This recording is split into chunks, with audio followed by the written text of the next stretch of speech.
DeepSeek AI, maybe that tool, I don't know. But nobody saw this coming. Not you, not me, not your sister, not your grandmother, not even Mark Cuban himself saw this coming. The Lakers traded their cornerstone, supposedly cornerstone guy, Anthony Davis, for a generational talent, Luka Doncic. And I am shocked because tonight was the same night that the Lakers had a great night defensively. They played good defense on Jalen Brunson, and Cat slowed them down. LeBron had a 30-point triple-double, and even Bronny got in the game and got buckets. And I'm thinking to myself, if you add Anthony Davis to the mix, a top 3 defender in the NBA, this team is deadly. If they continue to play at this pace and knocking down the 3-point ball, giving effort on the defensive end, you add Anthony Davis to that and his production on the offensive end, this team can make the Western Conference Finals, or they can make the NBA Finals. So I'm like, man, I have high hopes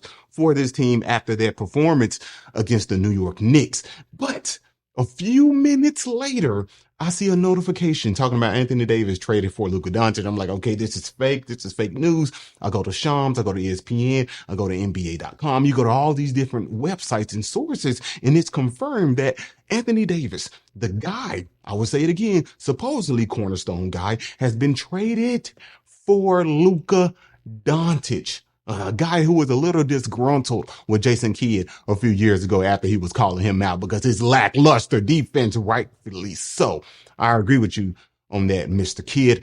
But number one, if you're not a franchise guy, you are expendable. You can be traded at any moment. It doesn't matter if you brought this team an NBA championship. It doesn't matter if you are a top 3 defender or top 2 in your position. You can get traded if you're not the franchise guy. And that's exactly what the Lakers did with Anthony Davis. Not just because he's expendable, they have been waiting, and the whole world has been waiting for LeBron James to give Anthony Davis the keys and for Anthony Davis to take over the franchise. And that's just something that did not materialize. He never became the franchise guy. We always depended on LeBron. The Lakers always depended on Bron every single time to deliver and to be the main guy. It seems to me Anthony Davis didn't want to take over the reign as the franchise guy. And they said, well, you know what? If a guy who's younger, who's more talented, he wants to be in LA and he's disgruntled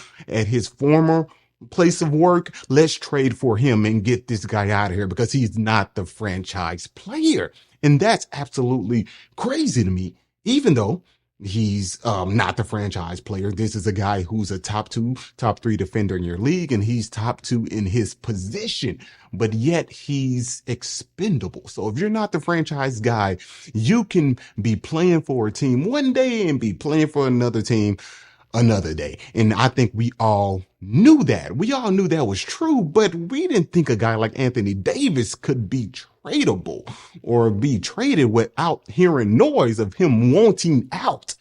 But maybe this was just all happening internally. We just didn't know. They just kept it out the public eye, and they did a good job with that. If so, kudos to you guys. My second thing, I don't know who won this trade just yet.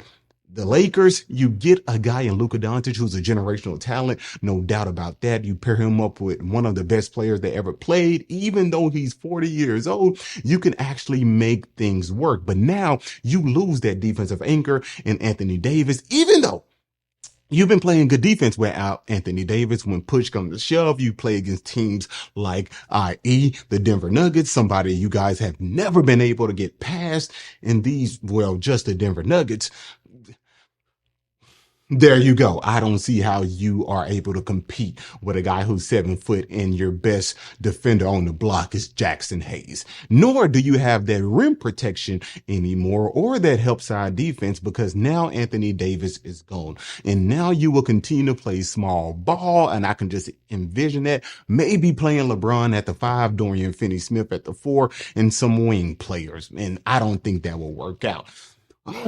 No bigs, and something Anthony Davis just went on record. He just did an interview with Shams and said, we need a center. Are you satisfied with the roster? Do you feel like you guys need some more here? I think we need another big. I feel like I've always been at my best when I've been the 4. And having a big out there, we know It worked when we won the championship with JaVale and Dwight. I'm at the 5 and I'm at the 4. That's what's missing. We need a center on this team. And then not even a few, well, yeah, a few weeks later, you trade him for a generational point guard in Luka Doncic. Absolutely insane. But now, I don't even think Anthony Davis will play out in Dallas. I can see himself asking for a trade and wanting out of Dallas. If not, him and Kyrie with Lively, with Gafford. This can be a good team. This can be a playoff team. This is still a playoff team with Anthony Davis with the Dallas Mavericks. And this is Anthony Davis' moment, his chance to prove everybody wrong and say, hey, I can be a franchise guy and I can lead a team to the NBA finals and to a NBA championship. I mean, he was a part of that in 2020, not the head honcho, but he was pivotal to that championship ring, but now he has a chance to do that in Dallas. Now, how would this work with Luka and LeBron? LeBron is ball dominant. JJ Redick tried at the beginning of the season to play LeBron James off the ball. It just didn't work out. A couple of games here and there, a couple of plays, it looks good. But when push comes to shove, LeBron James is the point guard. That's why it didn't work out with D'Angelo Russell. In moments, it worked out with D'Lo, but not in totality. I'm not saying D'Lo is Luka Doncic because he's not. And I have seen LeBron James play with another ball dominant guy, i.e. Kyrie Irving, and they made it work. They won a championship, beat one of the greatest teams in NBA history. So can this be the same with Luka Doncic? Yes, maybe, but Luka's lack of effort on the defensive end could hurt the Lakers even more because the Lakers are already not a good defensive team. And you just traded one of your good defenders who was asking for a center to have help at the rim, and they do not rebound the ball at a high level either. You lose that in Anthony Davis, but you get a guy who's ball dominant, who's great at making decisions on the fly, who can knock down the three, who can get to the paint, who can draw fouls, who can slow the game down, and who can hit clutch shots. So yes, you got something in return, but defense, it matters. And I am so interested to see how JJ Redick's defensive schemes will switch now that you have a liability on the defensive end and Luka Doncic and no help at the rim when someone goes right past them. But this is another experiment with LeBron James, and this is another way for people to discuss that LeBron James continues to play with generational talent, and if he doesn't win any championships, they will look at him and say, hey, this guy had Luka Doncic, had Kyrie Irving, Anthony Davis, Dwayne Wade, Ray Allen, and all this in just 4 rings. So I think the pressure is on LeBron James even more now at the age of 40 to deliver a championship to the Los Angeles Lakers again, because you just paired me with a guy who's a top 3 player in the NBA. And if I'm not able to get it done, it will be a scar on my career. I'm putting that in air quotes, a scar on my career because I didn't deliver and I have all of this talent. So the argument, for LeBron versus MJ will continue to happen even at a higher rate now because LeBron has another player that's uber talented. And if he doesn't deliver, people will use this against LeBron James. But I am so interested to see the defensive schemes for the Los Angeles Lakers now with no Anthony Davis. This Luka Doncic guy who I have been huge on. I advocated and said in my preseason prediction that he will win the MVP the past 2 seasons. It didn't happen.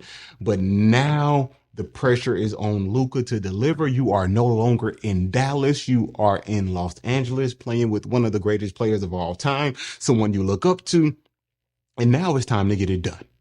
And now it's time to actually deliver and win a NBA championship. But you just look at the dynamic, the relationship between Anthony Davis and LeBron James. I never could envision this actually happening unless Anthony Davis just forced his way out. But just seeing him talk and have this interview with Shams, it seems like Anthony Davis was in a good place. He just wanted more help at the 5 position. He didn't want to play the 5, but now you don't have to play the 5. You will play the 4 and Gafford will play the 5 with Kyrie Irving. This could be a good Dallas team. It could really, really be a good Dallas team. But man, hey, just the pressure is on in LA.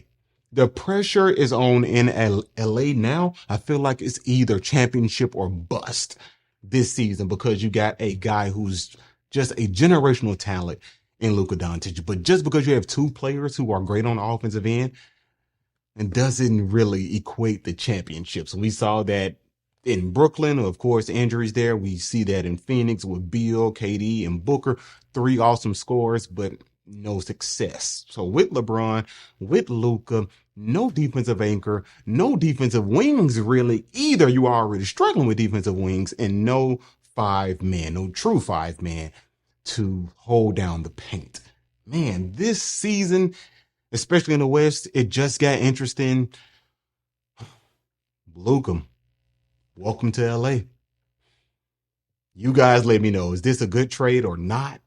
Do you see the Lakers actually making the NBA Finals? Luka made the NBA Finals with a guy who was ball dominant, Kyrie Irving. Now you have LeBron James. He's ball dominant. Maybe you can make that work, but I will give this caveat. The Lakers don't have the defensive weapons that the Dallas Mavericks had last year. Derrick Jones Jr., Derek Lively, Gafford, especially Gafford and Lively holding down the paint and playing such great defense, especially against the Timberwolves, to make it to the NBA Finals. The Lakers, they just don't have that support in the front court. So, man, this will be interesting. Let's see. Luka and LeBron. Wow. Wow.